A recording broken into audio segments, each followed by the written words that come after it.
எந்த வசதி அனுபவிக்கும் போதெல்லாம் அண்ணங்கிட்ட இது இல்லையேன்னு உறுத்தலா இருக்கு? 2 விஷயம் இருக்கு சார். ஒண்ணு தூக்கம். தூக்கம்? ஆமா சார்.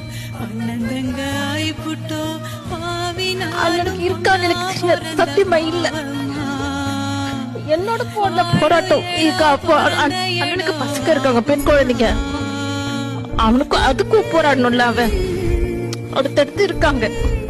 இன்னொரு தூக்கம் இல்ல அவனுக்கு. இன்னொரு விஷயம், எனக்கு எதுனா வேணும்னா நான் கேட்டுடுவேன்.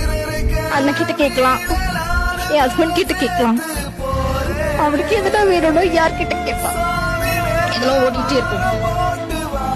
இப்போ என் கல்யாணத்துக்கு அப்புறம் நான் வந்து தங்கணும், என் வீட்டுக்காரோட வந்து தங்கணும்னா எங்களுக்கு ரூம் இல்ல. முதல்ல இருந்த வீட்டுல இப்ப வாங்கிட்டாங்க. கடன் தான், லோன் தான். அதுக்கு மாசம் மாசம் இஎம்ஐ கட்டணும்.